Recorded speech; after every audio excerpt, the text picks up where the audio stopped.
गरीबी में पल रही मोहिनी का सपना बहुत बड़ा था। वो चाहती थी कि उसका बनाया हुआ लाल मिर्च का अचार पूरी दुनिया में प्रसिद्ध हो जाए और उसकी गरीबी हमेशा के लिए दूर हो जाए।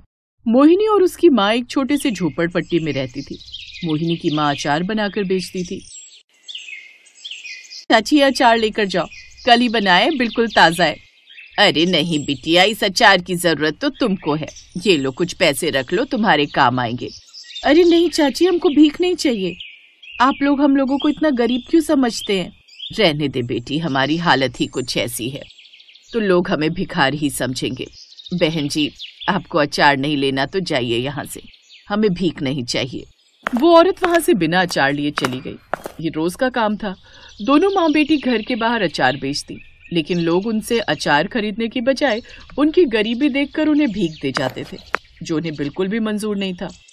इसलिए मोहिनी ने ठान लिया था कि वो भीख नहीं मांगेगी, बल्कि मेहनत से अपना सपना पूरा करेगी। एक रात उसने अपनी माँ से कहा, माँ, एक दिन हमारा अचार इतना मशहूर होगा कि हमें कभी किसी के आगे हाथ नहीं फैलाने पड़ेंगे। हाँ बिटिया, भगवान चाहेगा तो ऐसा जरूर होगा। उसकी माँ उसकी बातें सुनकर मुस्कुरा देती, लेकिन मन ही मन सोचती कि ये सब सिर्फ एक सपना है। जाओ बिटिया, सुबह की बासी रोटी बच गई थी, उन्हें गर्म कर लो, हम लोग खाना खाकर सो जाते हैं। ज्यादा परेशान होने की जरूरत नहीं है, जैसा ऊपर वाला चाहेगा वैसा ही तो होगा। रोटी तो मैं गर्म कर दूंगी माँ, लेकिन अब भगवान को हमारी मदद करनी ही पड़ेगी। हम गरीबों की यही समस्या है, हम ये मान लेते हैं कि जो ऊपर वाला चाहेगा वही होगा। हम इंसानों की कोई चाह ही नहीं है क्या? बेटा, भगवान के ऊपर गुस्सा दिखाकर कोई फायदा नहीं है। अपना दिमाग मत खराब कर, चुपचाप हम लोग खाना खाकर सो जाते हैं। अगले दिन फिर से दोनों घर के बाहर अचार लेकर बैठ गए, पर कोई उनके पास अचार लेने नहीं आया। धीरे धीरे शाम हो गई। चल बेटा, अंदर चलते हैं, कोई नहीं आने वाला।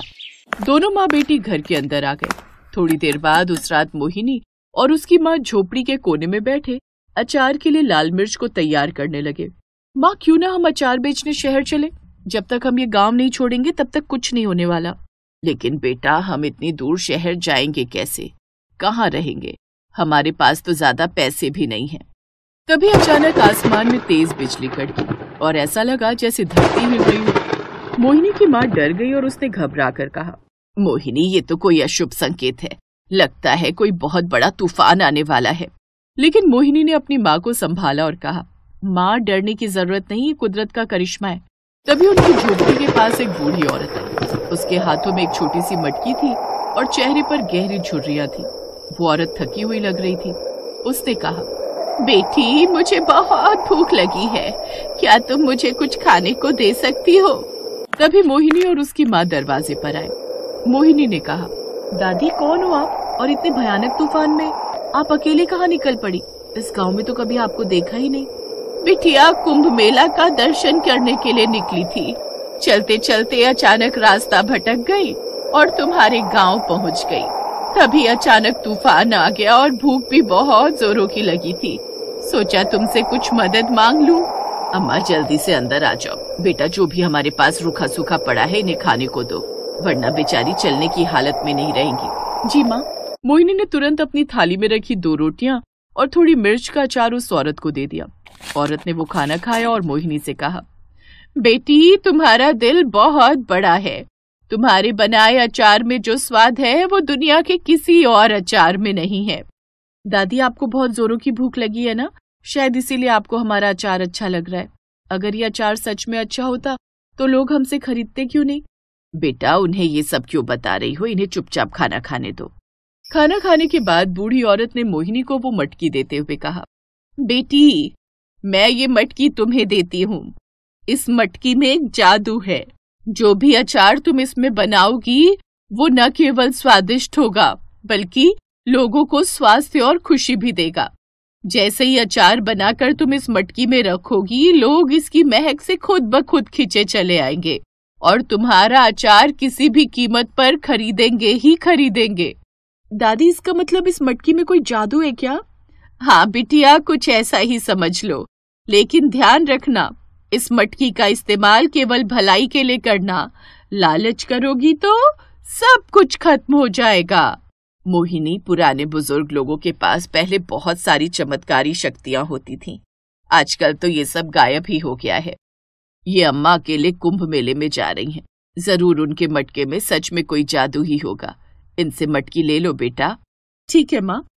मोहिनी ने मटकी ले ली, लेकिन उस बूढ़ी औरत की बातें उसे एक कहानी जैसी लगी। लेकिन इतने में अचानक एक जोरदार बिजली कड़की और वो बूढ़ी औरत वहां से गायब हो गई। माँ, दादी अम्मा अचानक गायब कहाँ हो गई? मुझे तो बहुत डर लग रहा है माँ, कहीं ये कोई राक्षसनी या कोई डायन तो नहीं थी? बेटी, वो बूढ़ी औरत कोई साधारण औरत तो नहीं थी, क्योंकि इस तरह वो गायब नहीं हो पाती। लेकिन अगर वो कोई चुड़ैल या डायन होती तो हमें अब तक नुकसान पहुंचा चुकी होती। भगवान का नाम लेकर आगे का काम शुरू करते हैं। जो भी होगा देखा जाएगा। हो सकता है भगवान ने खुद ही इन्हें हमारे पास मदद के लिए भेजा हो। माँ, आप भी ना कैसी फिल्मी बातें करने लगी हो? ऐसा सिर्फ फिल्मों या कहानियों में होता है, असल जिंदगी में ऐसा कुछ नहीं होता। लेकिन आप कहती हो तो काम शुरू करते हैं। अगली सुबह मोहिनी ने उस मटकी में लाल मिर्च का अचार बनाना शुरू किया। जैसे उसने मटकी में अचार डाला, अजीब सी खुशबू फैल गई। ऐसा लगा जैसे हवा में मिठास और ताजगी घुल गई हो। थोड़ी ही देर में सारा गांव उनकी झोपड़ी के बाहर इकट्ठा हो गया। ये महक कैसी है मोहिनी, जो हमें यहाँ तक खींच लाई? चाची, ये हमारे अचार का स्वाद है। ये मेरी दादी माँ का नुस्खा है। इसे खाकर आप हमेशा जवान बनी रहेंगी और कभी कोई बीमारी नहीं होगी। बेटा, तब तो ये अचार लेना ही पड़ेगा। चाचा, तुम बाद में लेना, पहले हमें लेना है अचार। बेटा, हमें 1 किलो अचार दे दो। पूरे गांव ने उनका सारा अचार खरीद लिया। अचार तो खत्म हो गया, लेकिन कुछ लोगों को अभी भी अचार नहीं मिल पाया। आप लोग अभी जाइए, शाम तक हम दूसरा अचार बना लेंगे, फिर आप लोग ले लेना। सारे गांव वाले वहां से चले गए। दोनों माँ बेटी बहुत खुश हुए। माँ, ये तो कमाल हो गया। अब ऐसा करते, ढेर सारा अचार बना लेते और इसे बाजार में चलकर बेचते हैं। सही कहा तूने। दोनों ने उस जादुई मटकी में फिर से ढेर सारा जादुई अचार बनाया और उस अचार को पास के बाजार में बेचना शुरू किया। पहले ही दिन उनका पूरा अचार बिक गया। कुछ महीनों में ही मोहिनी और उसकी माँ की हालत सुधरने लगी। अब उनके पास पैसे आने लगे थे। मोहिनी का सपना सच होने की कगार पर था, लेकिन पैसे आने के साथ साथ मोहिनी के मन में लालच भी बढ़ने लगा। एक रोज जब वो अपनी दुकान पर थी, तब उसने सोचा, अगर मैं इस अचार को महंगे दामों पर बेचूं तो और जल्दी अमीर बन सकती हूँ। लोग किसी भी कीमत पर मेरा अचार खरीदने को तैयार हो जाएंगे।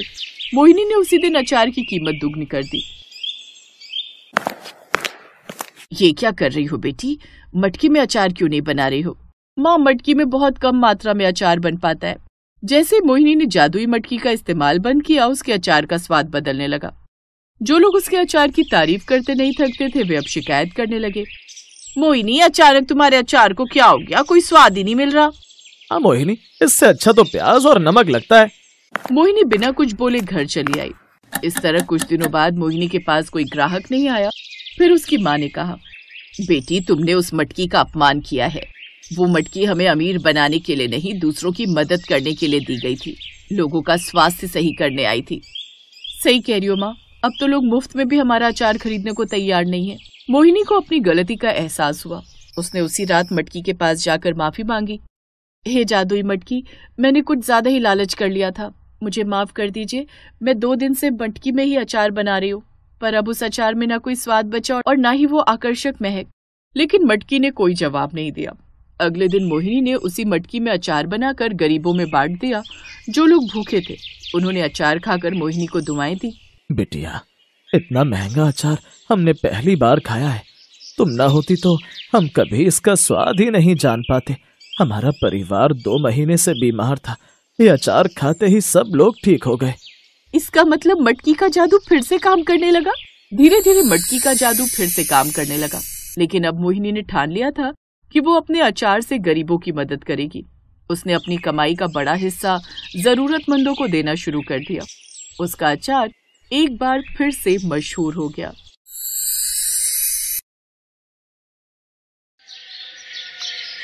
क्या हुआ? आज फिर खुद चलकर आई लक्ष्मी को तुमने मना कर दिया। ऐसे कब तक चलेगा? इतने अच्छे दाम जमीन के मिल रहे थे, तुमने फिर एक ग्राहक वापस लौटा दिया। अच्छे खासे पैसे वो तुम्हारी बंजर जमीन के दे रहा था। अरे इतने तो कोई भी नहीं देता। चारुलता, चाहे मुझे इस जमीन के कोई लाखों रुपए भी देगा, तो भी मैं अपनी माँ की दी हुई आखिरी निशानी किसी को नहीं बेचूंगा। फिर बैठे रहो गरीबी में, अपनी माँ की निशानी को सीने से लगाए। इस बंजर जमीन पर कोई खेती नहीं हो सकती। ऊपर से अगर कोई इसे खरीद कर इस पर कुछ बनाना चाहता है तो तुम बेचने को राजी नहीं हो। आखिर हमारा क्या होगा? हम अमीर हो सकते हैं पर तुम हो कि ढीठ बनकर बैठे हो। तुमसे तो बात करना ही बेकार है।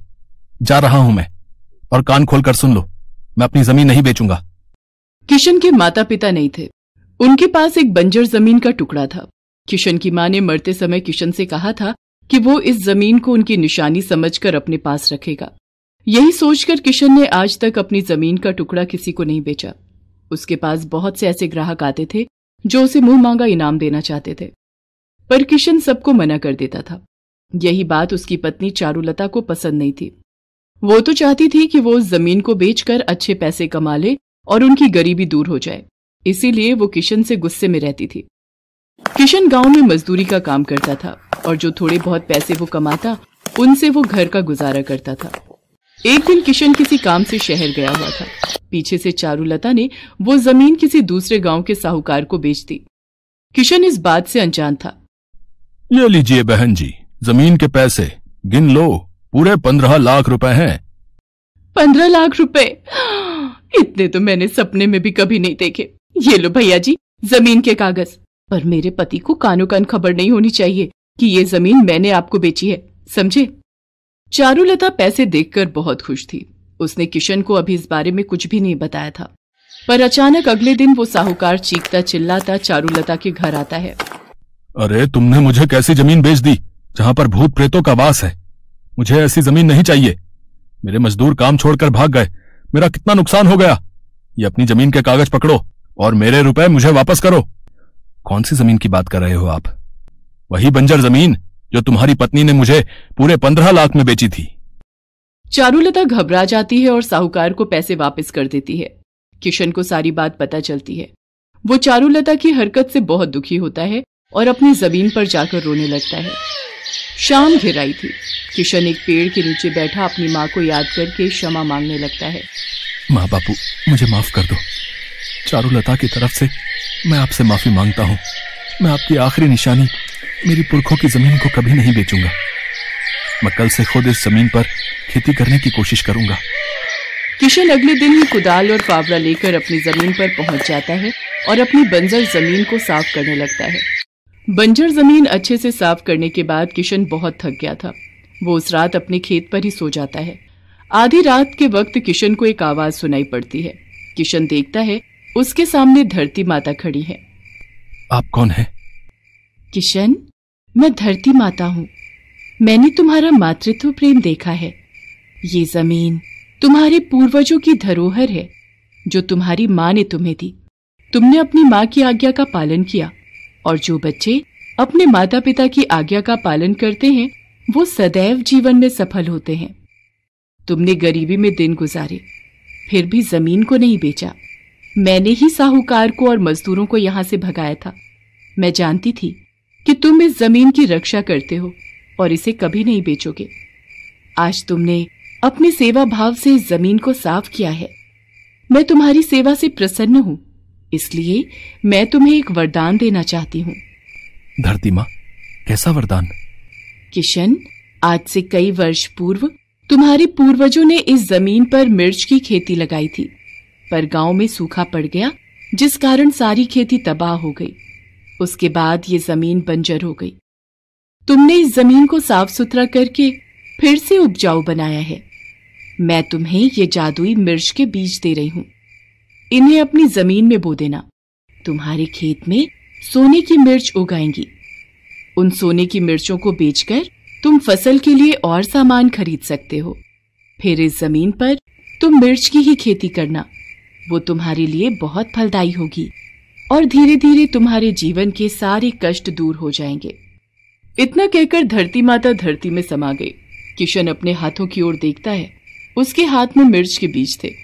किशन खुशी खुशी सारे बीज जमीन में बो देता है और घर जाकर चारुलता को सारी बात बताता है। क्या आप सच कह रहे हो? सोने की मिर्चों की खेती? सुनो जी, मुझे माफ कर दो। मैं नहीं जानती थी हमारे पूर्वजों का आशीर्वाद इस जमीन पर और आप पर बना हुआ है। कोई बात नहीं चारुलता, गलती इंसान से ही होती है। तुम्हें अपनी गलती का एहसास हो गया, इस बात की मुझे खुशी है। अब हम कल सुबह जल्दी उठकर खेत पर चलेंगे। अगले दिन किशन और चारुलता दोनों खेत पर जाते हैं। वो देखते हैं खेत में सोने की मिर्चें लहरा रही हैं। दोनों उन मिर्चों को देखकर बहुत खुश होते हैं। किशन को उसकी अच्छाई का फल मिल जाता है। धरती माता और पूर्वजों के आशीर्वाद से उसके जीवन के सारे दुख दूर हो जाते हैं। किशन और चारुलता दोनों मिलकर सारी सोने की मिर्चें तोड़ लेते हैं और उन्हें बाजार में बेच देते हैं। उनसे जो पैसा मिलता है उससे किशन खेती करने की सारी मशीनें और सामान खरीद लेता है। किशन अपने खेत की जमीन पर सिर्फ मिर्च की ही खेती करता था, जो कि उसके लिए बहुत फलदायी थी। धीरे धीरे किशन गांव में पैसे वाला साहूकार बन गया। वो गरीब और बेसहारा लोगों की भी बहुत मदद करता था। आज भी वो मन ही मन अपने पूर्वजों और धरती माँ को